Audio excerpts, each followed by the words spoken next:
Welcome to Oklahoma Gardening. As we start a new season, I'll share with you some of the things that we have planned this year.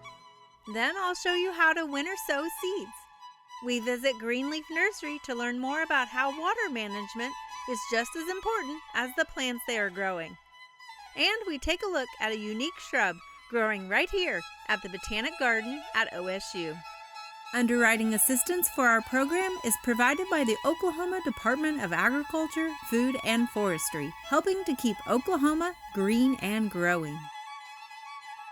Oklahoma Gardening is also a proud partner with Shape Your Future, a program of the Tobacco Settlement Endowment Trust. Shape Your Future provides resources for Oklahomans to make the healthy choice the easy choice. I love sharing with you guys the cool things that plants can do. We're back here at the student farm. I want to share with you a tropical plant that you might find in some Oklahoma landscapes. It's important to know which plants we are dealing with so that we can continue to maintain them successfully for years to come.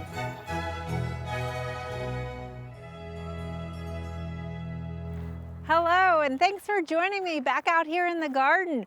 We've been experiencing a typical, unusual Oklahoma winter with unseasonably warm days followed by extreme cold temperatures.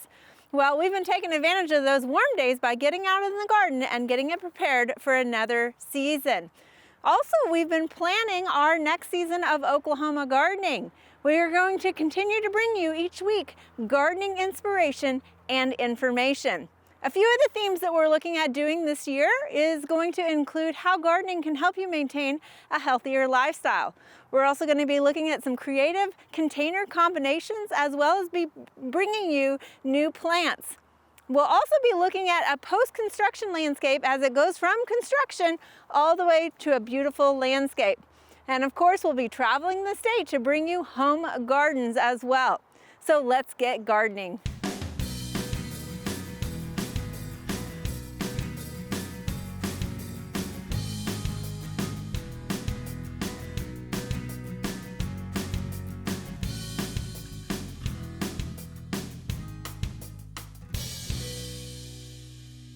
Today we are talking about a new popular way of starting seeds, and that's called winter seed sowing. Now you might have heard about this. This is sort of a hybrid between starting seeds indoors and also having them stratified via the elements of outside during those winter colder months. So basically what we're doing is stratifying seeds. So stratification is a process that some seeds need to go through in order to germinate, and it basically mimics winter. Now you can do this indoors by using some sort of inert material like sand or perlite and putting your seeds in there and then putting them in your refrigerator. But by winter seed sowing and doing this outside, we're not only saving that bottom drawer in your refrigerator, but we're taking advantage of the natural elements that are happening outside. So before you get started, you're going to want to collect a few materials. This project is a great way to recycle milk containers or old juice containers. You just want to make sure that it's something either opaque or transparent to allow some of that sunlight to penetrate into the seed bed that you're creating. You'll also need either some scissors, or what really works well is like a carpenter knife or an X-Acto knife to be able to cut the container.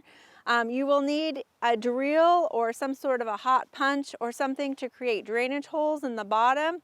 And for the way we fasten it, you could use pipe cleaners. And so again, you can either use your drill, or a simple paper hole punch will also make those holes in the container. If you don't have that, some people use duct tape. However, I prefer the pipe cleaner method. And the other thing is you're going to need some labels and a marker and a coffee mug. You're going to need some potting soil or some sort of seed potting soil mix, and then finally the actual seeds that you're going to need to plant. So you can use a lot of different seeds, anything that is a hardy, perennial, something that says plant in late fall, early spring, those work really well. So we've got some wildflower seeds that we're doing. Sunflower seeds also work well. So another little kind of term you might look for is something that says self-sowing. And you can also plant some vegetable crops early or late winter, early spring to go ahead and get those started, especially some cool season crops like spinach. So here's what we're making basically is a container to create a greenhouse effect that you'll place outside. So we've got a couple of different containers here. We've got milk containers, and we're just gonna go ahead and take this water container and use this for our next one. And basically, like I said, a lot of different containers you can use, so this is a nice way to recycle them. You want to make sure that it is something that's transparent because it helps with that greenhouse effect, allowing that sunlight to penetrate in there, causing those seeds to not only germinate but continue to grow until they're ready to be transplanted. You can use those clamshell take-home containers if you want. You just want to make sure that you put holes in the top of it. In this case, what we're going to do is take this lid off so that it has that exposure to the elements. Now, before we start cutting this, because we're going to have to cut this in half in order to get into the inside and actually sow our seeds, we're going to drill holes in the bottom of this. Anytime you're working with a container, you want to make sure you provide plenty of drainage. So we're just using a drill. And again, go ahead and put extra holes, more than you might think you need.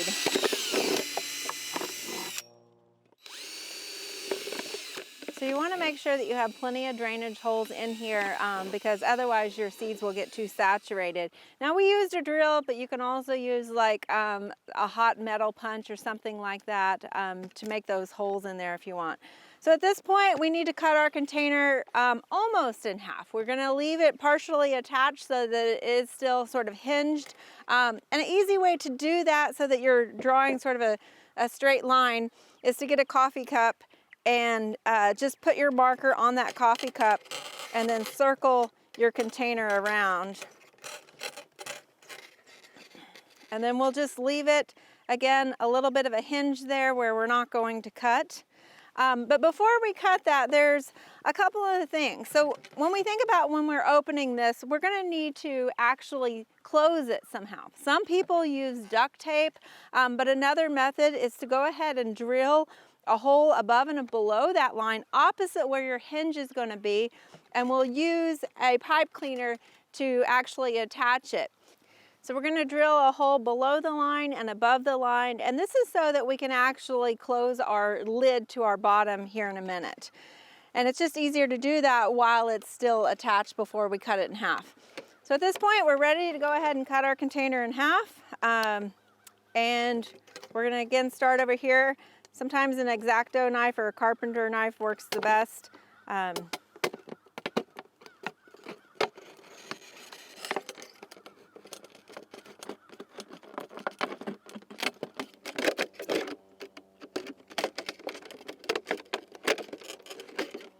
So our container has a nice hinge to it for us to open and fill it.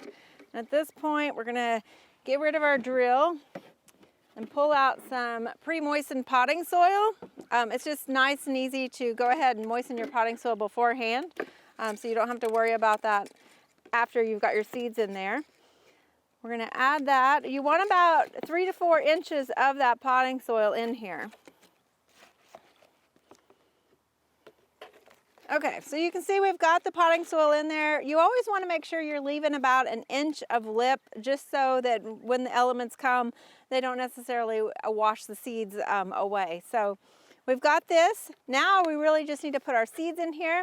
We've got a mix of wildflower seeds that we're going to use. Again, you can use a lot of different cool season crops, some sunflowers, things that say self-sowing. A lot of those will really be good options for this winter sowing. And depending on what seed you're sowing really helps define when you should be doing this. But kind of a range is usually from December to March even. As late as March, you can be doing this process. Of course, we are here in Oklahoma, so one week it's, you know, snowing, and then the next week it's 60 degrees. So kind of be aware of that. But again, these seeds are acclimated to Oklahoma winters. So we're gonna go ahead and sow some of our wildflower seed mix here. And the reason why we're doing this as winter seed sowing, you might think, well, why don't I just put my wildflower seed mix outside and direct sow them if they're adjusted to the winter? Well, you can do that, of course, but the nice thing about doing this is you're actually controlling and protecting these seeds a little bit more. So if you were to scatter them out there in a prepped seed bed, a lot of times we have winds and we have water that come through, not to mention critters that come through, and there's a lot of other seeds that are in that ground. So when you start to see things germinate, you're wondering, is that my wildflower, or do my wildflowers not germinate, or did they disappear? Whereas this allows you to kind of control that. So anything that we see coming up, we will know is wildflowers. Of course, we did use a potting soil, not a topsoil. So again, topsoils won't drain as well, and they also would have potential weed seeds as well. So we're just gonna sprinkle a little bit more potting soil on top of this to kind of cover that seed just a little bit, not too much. So of course, anytime you plant seeds, you want to make sure to label those so that you know what is germinating. So I've just made a wildflower label here, and it's important to kind of maybe put that label on the inside so that it doesn't get lost. Some people will write it on the containers, but you have to worry about that fading over time also. And now you'll know why I drilled this hole. And so basically, we're going to use a pipe cleaner to go ahead and fasten our lid on here.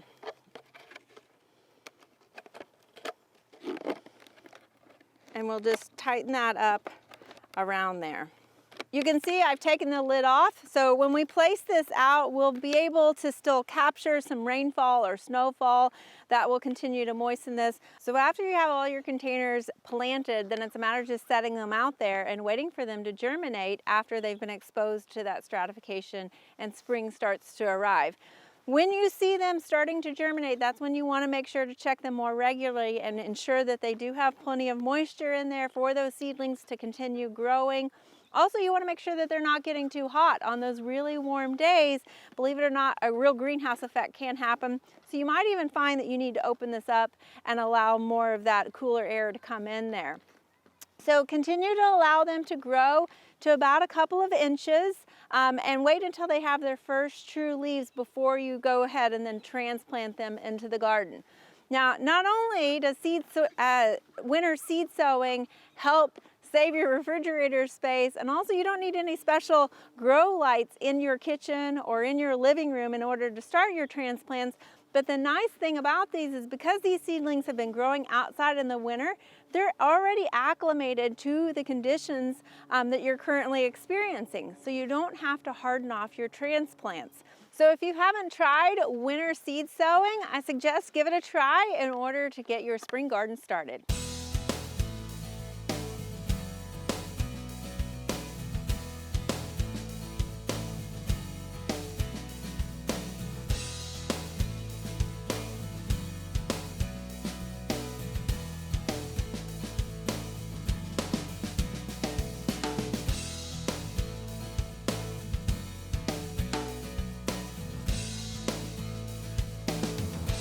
Today we are here at Greenleaf Nursery, and joining me again is Mark Andrews, and we're looking at Greenleaf Nursery from a whole different perspective. Literally, you got me up here on the deck, but we're also talking about something a little bit differently today too. We're talking about the retention and the irrigation that occurs here at Greenleaf. Tell me a little bit about how all of this got established initially. Okay, so back in the late 80s, early 90s, the ownership of Greenleaf Nursery made a commitment to try to be good stewards to the environment and basically do water retention recycling here at the Oklahoma division of Greenleaf Nursery. And the real impetus for that was that we are located right on the shores of the Illinois River, which at that time was the only scenic river in the state of Oklahoma. And you're like on a peninsula that backs up to Lake Tenkiller too, and right? then, right in front of us, then Lake Tenkiller begins. Yeah. So we're right at the very beginning of this area, which is high profile. and used for recreation. So a lot of visitors and tourists come to this area. So of course you guys have to water plants and fertilize plants, and eventually that drains out of those plants, right? Is kind of the concerning point, right? Right, exactly. So the way we irrigate with what's called overhead irrigation. Because everything's in containers. Everything's right? in containers, on ground beds and everything. And we did studies when we started this whole process, and basically 45% of that water runs off away after we've irrigated the crop.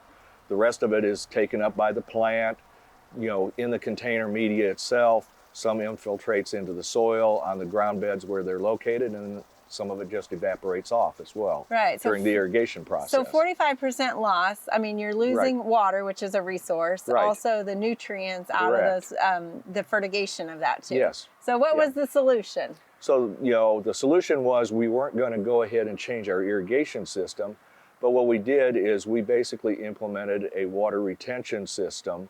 So we went ahead and, with a lot of our ditches that we had on site, what we did is we made those concrete ditches and diverted the water into retention basins. Okay. And then the water from those retention basins is stored and then recycled back out onto the crops. Okay. So the water doesn't leave the nursery location at all. It just keeps going around and around in a, recycled in a circle, essentially. So you have several hundred acres here. How many retention ponds do we have now? Basically, we've got 10 basins here now. And some are fairly small. They may only be, an acre or two as far as area goes for the basin. And then we have 2 large basins, our original main storage basin, which was designed to hold 30 million gallons of water. And then we have a brand new basin up at the very top of the nursery where we're expanding, and that one will hold 40 million gallons of water. Okay, well, there's a lot of questions that come with that too, and that's kind of one of the reasons why we're here. Is I think a lot of times when you think about a system like that, it's installed, it's taken care of, right? But there's maintenance that goes along there's a lot with of that. There's a lot of work involved with the whole process. So, one of the things that we've got is how do you move water from basin to basin? And so with the smaller basins that I mentioned, we have automatic floats. And so that kicks the pumps on. So once the water level reaches a certain point, the pump kicks on and moves the water up to another basin. Why would you need water in one of the basins if it's just there to collect the water? The reason is twofold. Number one, because they're smaller basins, the potential for nutrient buildup in those is greater. And the second reason is that with plant pathogens that are waterborne, if you pull out of those basins, you stand a much greater chance of spreading that disease out onto the crop. Okay. Whereas if you move it to a larger basin, we can take advantage of natural organisms in the basin water to attack the plant pathogens. And plus, how we pull the water out of those bigger basins minimizes the chances of spreading waterborne diseases. Okay, so a bigger body of water kind of dilutes the nutrients. It dilutes it down, it dilutes the nutrients down, it puts the pathogens in a different profile. And so like with our big basins, we draw the water from basically the middle of the profile. So if a basin is 30 feet deep, we're drawing water from 15 feet below water surface. Okay. And that seems to be the cleanest water within a basin area. Okay. So you're not getting what's settled on the bottom? Exactly. We're not sucking up a lot of sediment from the bottom, and we're not catching a lot of stuff that's floating on the surface. Okay. So have you changed your fertilizing practices at all? I mean, yes. I don't see that any of these ponds look green even, so that's a good sign, right? There's a couple of things related to that. So yes, when we did this entire system, we switched from basically a liquid feed program to a slow release fertilizer program. Okay. So what we do now is we incorporate slow release fertilizer into our growing media, and that slow release fertilizer basically releases a small amount of nutrients every time water moves through the profile. Okay. So it's slowly releasing it throughout the entire growing season. So that reduces the amount of nutrients basically being leached out of the container dramatically. Right, right. And so our nutrient loss is reduced tremendously. Now that we've got the system completely enclosed, if we have a particular plant or block that needs to be fed, we can still go ahead and do overhead feeding with that plant or with that block because we're catching the water and not releasing it back out off site from but the that's nursery. not your all over approach our basic anymore. approach right now is slow release fertilizer. All right. Well, and if anybody's been here to Greenleaf, I know you've got a nice pond out front, which I guess is actually got a purpose. It's a retention pond, It's right? a retention pond, and we do go ahead, and that water from that pond, or basin, I should say, goes back up to our main storage basin. We don't irrigate out of that one. Okay. But out front there, we do have a fountain. Right, I thought it was just for show. All these and years. that's what a lot of people think, but really what the fountain is for is to reduce algae buildup in the basin itself. Because as you know, if the water were just sitting there, then we would end up with an algae bloom potentially within that basin. And the algae bloom would affect the water. It would also affect our plants as we use that water ultimately down the line. So the fountain is there to aerate the basin, move the water, and minimize the amount of algae that builds up in that pond or basin. All right. Well, I mean, you guys have a lot of topography here on this site, and cars are going all the time. So there's a lot of ditches and things that have to be traversed. Yes. And you know, what about? I know you have a lot of gravel here. So let's talk about just the ongoing maintenance of some of these ditches, irrigation ditches. So with everything, there's maintenance associated with it. So our ground beds are basically clay gravel based, and with the topography we've got, with the slope and everything. That material moves, and so it moves into the ditches, the concrete ditches. So we'll occasionally have to come through and clean the ditches out, and we have tin horns that go under the roads or whatever. Those have to be cleaned out, and then at each basin we also have clean out spots where ultimately as the water comes in it slows down. That's where the sediment drops, and so we have to clean that out and basically maintain that. And so, you know, we constantly are going around to the different basins, cleaning out those areas and getting the sediment out, and then reusing that gravel later on. Well, and I know now in our current day, of course, a lot of people are aware of nutrients going into ponds and streams and things like that. But again, this was something that you guys did several decades ago and kind of were at the cutting edge of doing this for nurseries and actually received a few awards for this as well? Yes, we did. Yeah, so we received several awards both from the state and from the EPA as well for doing this work. And it was, at that time, there were some other nurseries doing something similar to this. But really, like for nurseries out where we are, we were one of the first to do it. Well, and we're so proud that Greenleaf is right here in our backyard. And, you know, not only are you leading the industry with plants, but also with your practice as well. Thank you for sharing this with us, Mark. You're welcome. Thank you.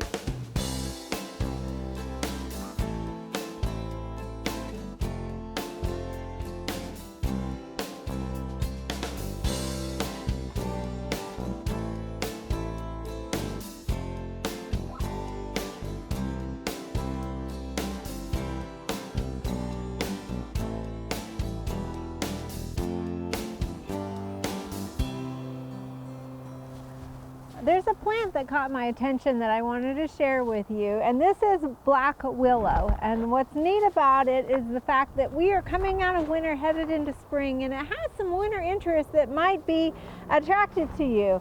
So you can look at it like willows. It has these catkin-like flowers that when they first emerge, they're actually really a dark red color. Catkins are a type of flower that actually is a cluster of a lot of tiny flowers. And while these flowers, when they first emerge, are actually kind of this dark rose color, once they become pollinated, they turn yellow. So you can see that there's some here that have more of that yellow color. So overall, you kind of get this yellow and red mix to it. Now, while it might seem that it gets its name black willow from these black-like catkins, it actually gets its name from the new wood. So if you look at some of this newer wood, this newer growth, it has again a dark burgundy, almost black appearance to it. Now this plant is not native to the US. It's actually native to China, Japan, and Korea. However, it is hardy from zones 5 to 7 here in the US. So it's very hardy, and you can see the leaves are just now beginning to emerge as we head out of winter time. But overall, the plant can get anywhere from 6 to 10 feet tall. Now, if that's a little bit too excessive for your situation, it can tolerate heavy pruning, so you can really kind of go back and cut it back to the ground every few years if you desire. And of course, that'll give you some of that newer growth that's going to have more of that darker color as well. Now, willows are susceptible to some different diseases such as cankers and borers, and they also tend to be weak-wooded. So again, cutting it back will help eliminate some of that. However, you might just be careful about where you plant it. It's definitely not a plant that I would suggest for every garden, but some of the benefits are the fact that if you are into cut flowers, having these branches available to you so that you can cut them and bring them in is kind of a nice way to force those flower buds. And the other big thing is that it can be a little bit of a water hog, so you want to be careful about where you might plant it, as it can affect those sewer lines or some of those drain lines as well. So while the black willow plant is not suitable for every landscape, it might be one to consider if you have cut flower gardens or a rain garden.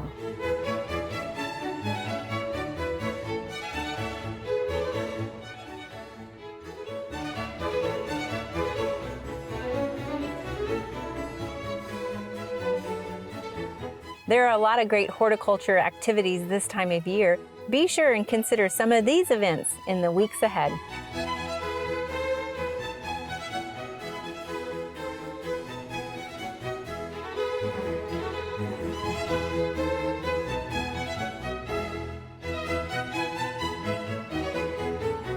Next week, we'll have another new Oklahoma Gardening as we take a look at some trees that may soon be in a landscape near you.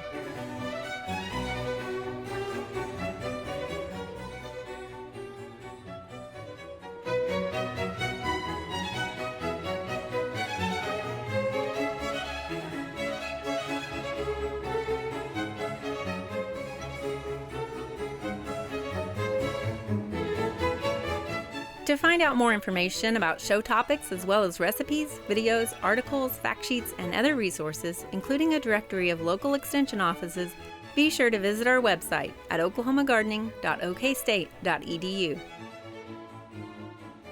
Join in on Facebook and Instagram. You can find this entire show and other recent shows as well as individual segments on our Oklahoma Gardening YouTube channel. Tune in to our OK Gardening Classics YouTube channel to watch segments from previous hosts. Oklahoma Gardening is produced by the Oklahoma Cooperative Extension Service as part of the Division of Agricultural Sciences and Natural Resources at Oklahoma State University. The Botanic Garden at OSU is home to our studio gardens, and we encourage you to come visit this beautiful Stillwater gem. We would like to thank our generous underwriters, the Oklahoma Department of Agriculture, Food, and Forestry, and Shape Your Future, a program of the Tobacco Settlement Endowment Trust.